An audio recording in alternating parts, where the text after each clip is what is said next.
Hello viewers, welcome back to just Pakistani reaction. दोस्तों, आज इस वीडियो पर हम अपना रिएक्शन देने वाले हैं। उस वीडियो का टाइटल है चैंपियंस ट्रॉफी हाइब्रिड मॉडल। आज ये रौनक की वीडियो है और ये इस टॉपिक पर वीडियोस लाते ही रहते हैं। लास्ट वीडियो जो हमने देखी थी उसमें यह था कि पाकिस्तान हाइब्रिड मॉडल के लिए राजी हो चुका था, मगर अब क्या डिटेल्स हैं इस वीडियो में देखते हैं बगैर किसी देरी के। तो चलें वीडियो को स्टार्ट करते हैं। पाकिस्तान से और पीसीबी वालों से बस इतना ही कहना है क्या? हाँ भाई, आगे स्वाद। मतलब ये लोग इतनी बड़ी डींगे हाँक रहे थे कि इंडिया को आना है तो आए, हम तो हाइब्रिड मॉडल में चैंपियंस ट्रॉफी नहीं खेलेंगे। तुम ये भी धमकियां दे रहे थे कि अगर इंडिया पाकिस्तान नहीं आया तो आज के बाद हम भी इंडिया नहीं जाएंगे। मैं पूछता हूं, क्या हाथ लगा तुम्हारे? लसन तो छीलो बैठ के इसको। ओ भाई, मारो मुझे मारो। जग मारकर ये लोग हाइब्रिड मॉडल के लिए भी तैयार हो गए। इंडिया ने भी इन्हें कुछ लिखकर नहीं दिया। हुआ वही जो तुम्हारे अब्बा हुजूर यानी इंडिया वाले शुरू से कह रहे थे। तुमने बेइज्जती भी करवाई, दुनिया के सामने जलील भी हुए और अब नाक रगड़कर सारी बातें भी वही वाली मानी जो हम पहले दिन से कह रहे थे। No means no. इसलिए सयाने लोग कह गए हैं कि जब पिछवाड़े में नहीं था गूदा तो फिर बाप से भिड़ने काहे को कूदा। मतलब जब खुद नया कच्चा खरीदने की औकात ना हो ना तो दूसरों के रेशमी पर्दों के डिजाइन का मजाक नहीं उड़ाना चाहिए। मुझे पता है तुम पाकिस्तानियों को बहुत बुरा लग रहा है, लगना भी चाहिए, मगर यार थोड़ा प्रैक्टिकल होकर सोचोगे तो अपने आप तुम्हारी भटकी हुई अकल ठिकाने पर आ जाएगी। अब जरा सुनो, ध्यान से सुनना। जब हम तुम्हें शुरू से कह रहे थे कि भाई हम पाकिस्तान नहीं आ सकते क्योंकि वहां पर हमारी जान को खतरा है, तो तुम्हें समझ नहीं आ रहा था क्या पाकिस्तान में इससे पहले कभी खिलाड़ियों पर हमले नहीं हुए थे क्या? सच तो यह है कि पाकिस्तान दुनिया में इकलौती ऐसी कंट्री है जहां पर एक दो बार नहीं कई बार टूरिंग टीम पर हमले हुए हैं। 1989 में जब इंडियन टीम पाकिस्तान के दौरे पर थी तो कराची टेस्ट के दौरान एक दर्शक ने श्रीकांत पर हमला कर दिया था। उस हमले में श्रीकांत घायल हो गए थे। इसी तरह 2009 में जब श्रीलंका की टीम पाकिस्तान आई हुई थी तो दूसरे टेस्ट से पहले लंकाई टीम की बस पर आतंकवादियों ने हमला कर दिया था। उस हमले में 6 पुलिस वाले मारे गए थे। हमले के 10 साल बाद तक तो कोई बड़ी टीम पाकिस्तान आई भी नहीं। कुछ साल पहले तुम्हारे former prime minister Benazir Bhutto की सरेआम किसी ने हत्या कर दी थी। तुम्हारे एक और फॉर्मर प्राइम मिनिस्टर आज जेल में बंद हैं। उन्हें भी डर है कि उनकी भी हत्या हो सकती है। तुम्हारे ही डॉन अखबार की रिपोर्ट है कि अकेले नवंबर महीने में खैबर पख्तूनख्वा में 50 टेररिस्ट अटैक हुए जिनमें 250 से ज्यादा लोग मारे गए। अब तुम ही बताओ, क्या इस माहौल में हम अपनी टीम को पाकिस्तान खेलने भेज दें? नहीं। आज पीसीबी के स्पोक्सपर्सन बोल रहे हैं कि इंग्लैंड, ऑस्ट्रेलिया और न्यूजीलैंड की टीमें भी तो आ रही हैं पाकिस्तान। क्या उनकी टीमों का जान का खतरा नहीं है? अरे चचा, हमें किसी से क्या लेना देना। वैसे भी तुम्हारे आतंकी 26/11 का अटैक करने भारत आए थे ना, ऑस्ट्रेलिया और इंग्लैंड तो नहीं गए थे। बताओ। 26/11 हमले की बात हुई है तो उस हमले के दौरान एनएसजी ने एक ऑपरेशन चलाकर कैसे टेररिस्ट को मार गिराया, इसके ऊपर एक जबरदस्त पॉडकास्ट हमने किया है लेफ्टिनेंट कर्नल संदीप सेन के साथ। इस बातचीत को जरूर देखिएगा, डिस्क्रिप्शन में इस पॉडकास्ट का लिंक दिया है। वीडियो में आगे बढ़ते हैं। तो जैसे कि मैंने कहा, पीसीबी वाले बोल रहे हैं कि इंग्लैंड, ऑस्ट्रेलिया और न्यूजीलैंड की टीमें भी तो आ रही है पाकिस्तान खेलने। क्या उनकी टीमों को जान का खतरा नहीं है? हमने यही कहा, भैया उनसे हमको क्या लेना देना। 26/11 का अटैक करने आपके यहां से आतंकी भारत आए थे ना, ऑस्ट्रेलिया, इंग्लैंड तो गए नहीं थे। आज इमरान खान की पार्टी के कार्यकर्ता पूरे पाकिस्तान की सड़कों पर उत्पात मचाए हुए हैं। हर कोई जानता है कि इमरान खान भारत के खिलाफ लोगों की भावनाएं भड़काकर ही पाकिस्तान के प्रधानमंत्री बने थे। पाकिस्तान की फौज और पुलिस मिलकर इमरान के सपोर्टर्स को कंट्रोल नहीं कर पा रही है। कौन जानता है कि क्या इन्हीं में से कोई सिरफिरा चैंपियंस ट्रॉफी के टाइम इंडियन टीम पर अटैक कर देता तो?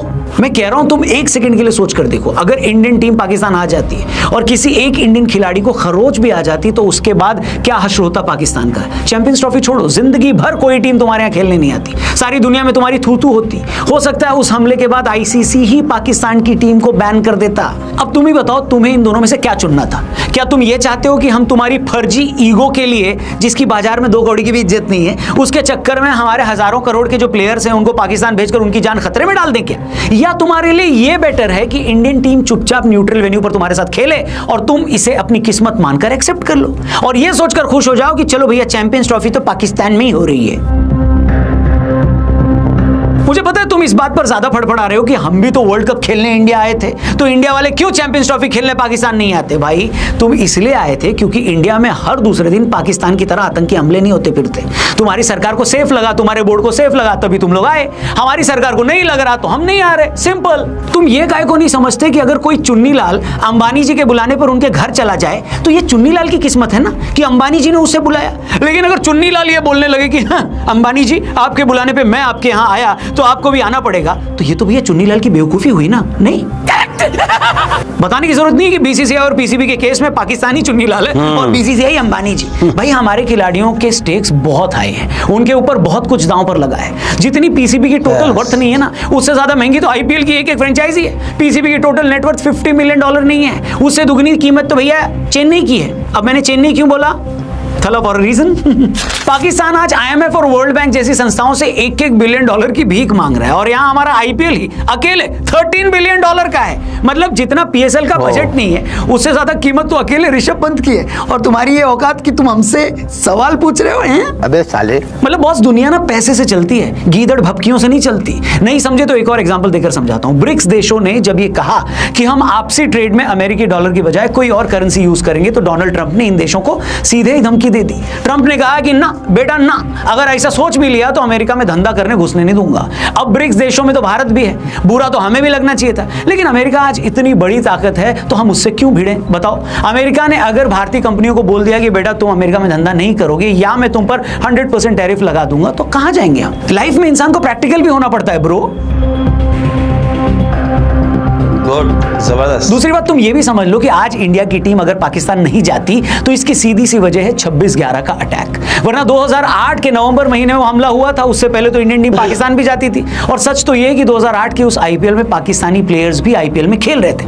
मतलब हमें तो तुमसे कोई प्रॉब्लम नहीं थी, लेकिन बाबू ऐसा कैसे हो सकता है कि तुम अपने टेररिस्ट भारत में भेजकर हमारी आर्थिक राजधानी को भी तबाह करने की कोशिश करो, वहां रहने वालों को डराओ और हम तुम्हारे प्लेयर्स पे करोड़ों रुपए वारते रहे ना?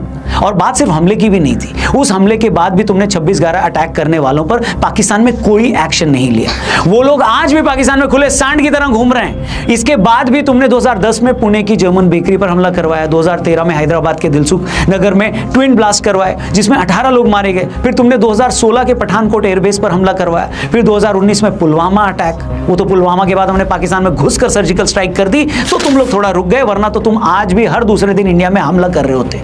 मतलब तुम तो 16 सालों में रत्ती भर नहीं बदले, और तुम हमसे चाहते हो कि हम अपनी टीम तुम्हारे मुल्क में भेज दें हैं? अबे साले। जिस जाकिर नाइक को भारत सरकार ने भगोड़ा घोषित कर रखा है, तुम उसी जाकिर नालायक को अपने यहाँ स्टेट गेस्ट बनाकर बुलाते हो, पाकिस्तान के अलग अलग शहरों में घुमाकर उसका प्रोग्राम रखवाते हो, और फिर तुम सोचते हो कि हिंदुस्तान तुम पर भरोसा क्यों नहीं करता। कौन नहीं जानता कि तुम करतारपुर कॉरिडोर के थ्रू भारत में खालिस्तानी मूवमेंट को हवा देते हो। तुम हर बार यूएन के स्टेज पर जाकर कश्मीर का राग अलापते हो। आज बांग्लादेश में मोहम्मद यूनुस की सरकार बनी है तो तुमसे हमदर्दी रखने वाले जमाते इस्लामी के लोग वहां हिंदुओं पर जुल्म कर रहे हैं, और फिर तुम हमसे पूछते हो कि तुम्हारा क्या कसूर है? अबे साले। और हेलो, क्या बोल रहे थे तुम कि इंडिया को अगर पाकिस्तान नहीं आना है तो कोई बात नहीं, हम उसके बिना ही चैंपियंस ट्रॉफी करवा लेंगे?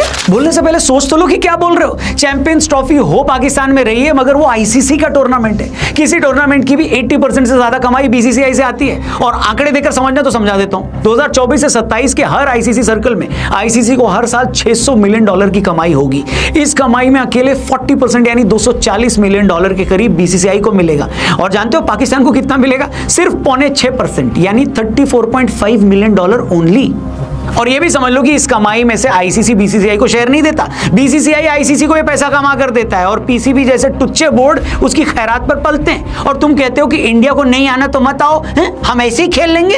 अबे साले। पहले आईसीसी वालों से तो पूछ लो कि उनकी इतनी हिम्मत है कि वो बिना बीसीसीआई के टूर्नामेंट करवा सके। और ये सारी बातें बोलते हुए मैं कोई धौंस नहीं दिखा रहा हूं, हम तो किसी को धौंस दिखाते ही नहीं है। तुम्हारे सोशल मीडिया पर कुछ जाहिल लोग बोल रहे थे कि बीसीसीआई इसलिए पाकिस्तान नहीं आती क्योंकि उसे बीजेपी नहीं आने देती।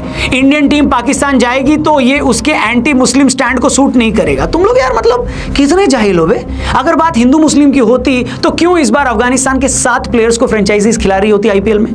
बात एंटी मुस्लिम होने की है ही नहीं, क्योंकि अफगानी प्लेयर्स को इंडिया में कितना प्यार मिलता है बताइए। तुम लोग खुद को मुसलमानों का सगा बताते हो, तुम ही ये बताओ कि क्यों अफगानी तुम्हें ही इतना गाली देते हैं? मतलब तुम लोग कब अपनी नजर पे लगा ये हिंदू मुस्लिम का चश्मा उतारोगे? हमें किसी खिलाड़ी के हिंदू मुस्लिम होने से कोई लेना देना ही नहीं है। हमें लेना देना है उस देश की हुकूमत से, वहां की पॉलिटिक्स से।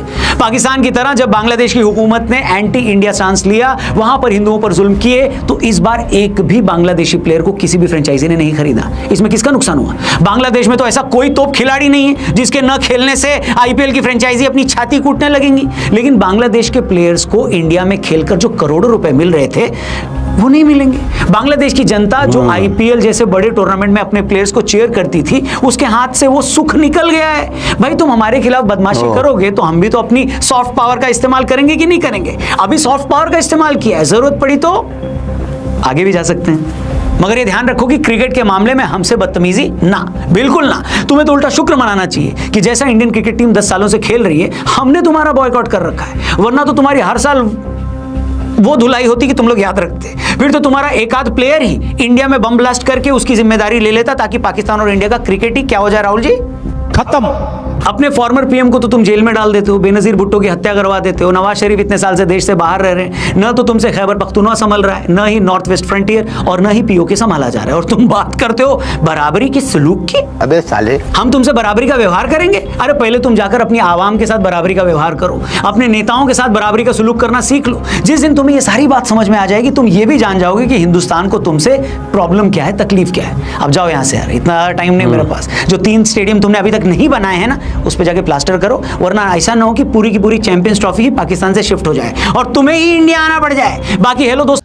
जी दोस्तों, देखिए आपने वीडियो, आरजे रौनक की वीडियो थी और ज़बरदस्त वीडियो थी, ज़बरदस्त एनालिसिस था इनका, जो इन्होंने कहा सही बात है दोस्तों। इस वक्त जो है वो पाकिस्तान में हालात ऐसे हैं जो कि इंडिया की जो इंटेंशन है वो बिल्कुल सही है कि अगर टीम को खुदा ना खास्ता कोई नुकसान हो जाता है या कोई हमला हो जाता है तो बहुत सारी चीज़ें पाकिस्तान के लिए ख़तरे में पड़ जाएंगी। ये बात सही है, क्योंकि कुछ भी हो सकता है इस वक्त। ये बात तो तय है कि पाकिस्तान में कोई भी टेररिस्ट अगर अटैक है या कोई भी ऐसी चीज़ है वो हो सकती है, इसकी कोई गारंटी नहीं है, रोक नहीं सकते इसको, क्योंकि माजी में ये सब चीज़ें होती चली आई हैं और टीमों पर भी हमले हुए हैं, ये सारी बातें बताई गई हैं। तो इंडिया ने अपने तौर पर जो बात कही है वो सही कही है। एक मेजर चीज़ जो उन्होंने वही कही है कि भाई वहाँ सिक्योरिटी का इशू है, वरना इंडिया पहले भी आया है, खेला है, खेलते चले आए हैं, मगर अब के हालात डिफरेंट है, थोड़े से मामलात